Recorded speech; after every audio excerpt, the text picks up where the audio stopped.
Hey guys, I'm really excited to share this video with you today. What I'm going to share with you is the 5 quotes that have had a dramatic impact on my life and my business. Now, these are not 5 quotes that I need to write down on my desk to keep me motivated. These are not success quotes that I Googled beforehand just for the purposes of making this video. These are the 5 quotes that have had a major impact on my life, my business, and are a main driver of the success that I've seen. Hi, my name's Brian. I've been internet marketing for more than 5 years. And in that time, I've learned a lot, I've tried a lot, I've failed a lot, but I've seen a lot of ways to be successful as well. And now I'm here to teach you. The most amazing part, I've found that it really boils down to 3 core principles in any online business. It doesn't matter if you're in physical products, digital products, drop shipping, or otherwise. And if you want to learn those 3 core principles after the video, make sure you go ahead and check out the special presentation I put together for you. You can find a link to that special presentation in the description below. But for now, let's get to the content you came here for. Now, the first quote is a quote that I absolutely love. This is the quote that basically I've built my whole business around. And it comes from Seth Godin. He is one of the quote-unquote godfathers of content marketing. He also kind of founded the idea of permission-based marketing. The old model was buy TV ads to get people to buy your products, and then take the revenue from those sales to buy more TV ads to get more customers to buy your products. Now, that's worked for as long as probably TV has been around, but permission-based marketing is an alternative approach to that. Rather than forcing your message on people who are not wanting to listen or are simply ready to ignore you, permission-based marketing speaks to only the people who want to listen to you. Permission-based marketing is validated by whether or not people would miss you if you are gone. Think about it. If you never saw another Coca-Cola commercial or Taco Bell commercial, would you be upset? Probably not. That's the old model. However, would you be upset if I never posted a video? That's my hope. So what Seth Godin says is you should be finding products for your customers, not customers for your products. And the way you do that is by starting off by building an audience. Now, the easiest way to build your audience is, of course, using the internet, YouTube, blogging, social media. But what you really want to found your message around is the core principles of either educating, inspiring, or entertaining. So once you found your niche or your mission, stay congruent with that. Stay focused on that. Build that audience by creating amazing content. And amazing content is not the best sound or the best video quality or the coolest setup. The most amazing content is content that is simply different. And the easiest way to create different content is by creating content that is unique to you. See, the internet allows you the ability to reach 1.7 billion people or something like that. Out of that 1.7 billion people, I can guarantee that you can find 1,000 people who will really resonate with your unique message, whatever that is. And if you have 1,000 true fans, my friend, you have a successful business. So always remember, the easiest way to start a foolproof business is following Seth Godin's approach of finding products for your customers, not customers for your products. Quote number 2 comes from Reid Hoffman. Now, if you're not familiar with Reid Hoffman, among other things, he was the founder of LinkedIn. And he says, if you are not embarrassed by the first version of your product, you launch too late. And your product can be anything. It can actually be a physical product. It can be a digital product. It can be coaching. It can be your YouTube channel. It can be your blog. It can be your e-commerce store. It can be your Shopify dropshipping operation. It does not matter. Your product is the first thing that you create in order to get money from other people. And he says, if you are not embarrassed by the first version of that, you launch too late. Meaning what so many people do is when they want to start something new, they research and they think, and maybe they drop schematics and they plan. They think about ways to make it perfect, and then they tinker, and then they tinker some more, and then maybe they tear it down, and maybe they start over with a new niche or new product or new idea, and they do the same thing all over again. They learn, they study, they plan, they tinker, but really they never get to the point of launching. And even if they do, they get to the point of launching too late. Because really what you should be doing is not trying to create the perfect version of something to start with. What you should be doing is trying to create the minimum viable product. Get it out there and see how the market responds. Then you know exactly what you have to change and not what you think you have to change, because I guarantee they're not always going to line up. Now, I'm not saying you should put some piece of crap out there but get to market.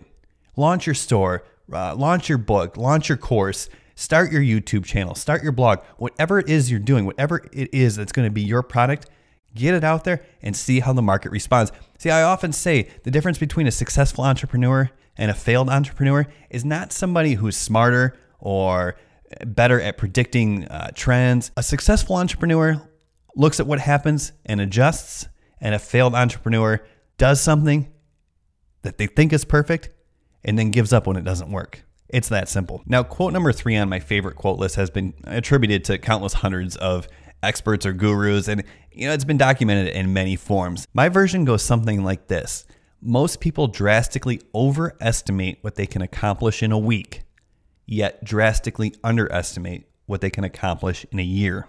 So what that means is you see it all the time as entrepreneurs, especially people who are first-time entrepreneurs. They go out there and they decide that they need to make a change. They see the opportunities of the internet, and those opportunities are real. So maybe they decide that they're going to start a blog, or maybe they're going to decide they start a YouTube channel, or let's say they decide that they're going to start a Shopify store and start drop shipping. So they think, okay, this week I'm going to buckle down. I'm going to get my Shopify store up and running. I'm going to start testing some ads, and we're going to see what happens. But by the end of the first week, they realize maybe there's a few more steps involved. So instead of getting their store running and start running Facebook ads, they've only managed to link their custom domain to their Shopify store. And the same thing like with the YouTube channel. Maybe someone's like, all right, this week I'm going to start my YouTube channel. I'm going to do 3 videos and we'll see what happens.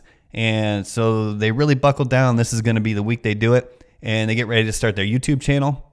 And by the end of the week, they've only got their cover art and thumbnail perfected. They haven't even shot a video yet. And if they did, it hasn't been edited, and it certainly hasn't been uploaded.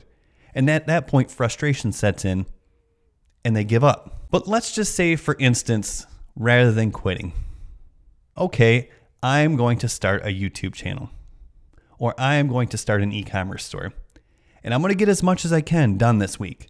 But you know what? Next week, I'm going to get as much done as I can that week.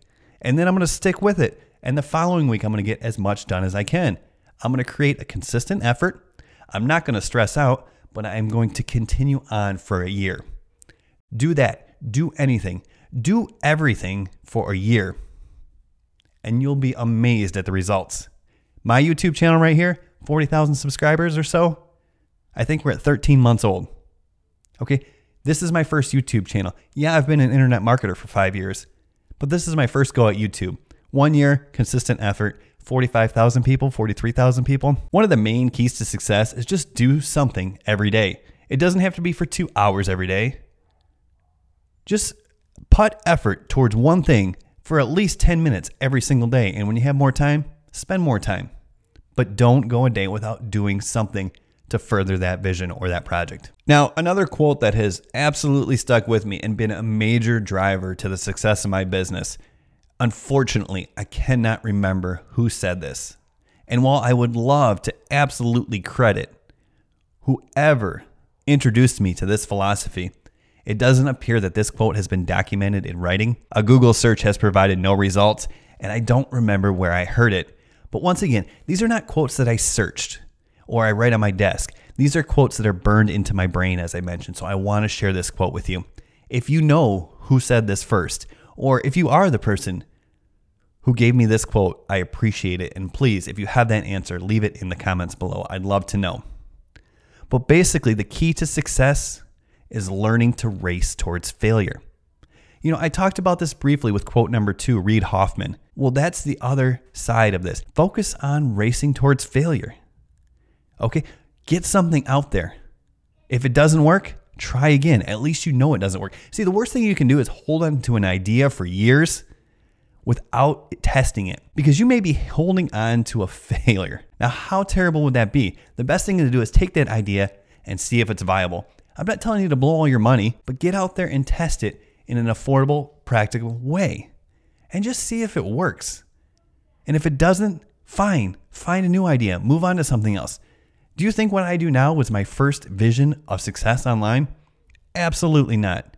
So once again, the key to success is learning to race towards failure. And then, of course, not giving up once you get there. And finally, we get to the 5th and final quote. This is a quote that has been, probably recited and accredited to, countless hundreds. documented in many different forms as well. But for the fifth quote, I'm going to credit my old boss, Lisa Schroeder. Okay, she founded 2 restaurants in Portland, Oregon. Now that's a food city with a lot of competition, and they are 2 of the busiest, most successful restaurants. Now she sold one of them off, but she still owns one. So if you ever go down to Portland, Oregon, or you're from Portland, Oregon, go into Mother's Bistro. Don't ask for Lisa Schroeder. She's probably busy, but I guarantee you're going to love it. It's fantastic. And what she said is, I like to throw pasta at the wall and see what sticks. Meaning try different things. Just get it out there. See if it works. Remember, the key to a successful entrepreneur is not being the smartest or having the best idea. It's about trying something, picking apart what works, and then reacting. You got to be adaptable. You got to be analytical. I hope you enjoyed this video. I hope you found these quotes helpful. Make sure you give this video a like if you did. And remember, you have knowledge. If you have a favorite quote related to business or success, please share it with the community here. Share it down in the comments below. We'd love to have your input. And don't forget to subscribe to the channel. All right, we'll see you soon. Thanks for watching.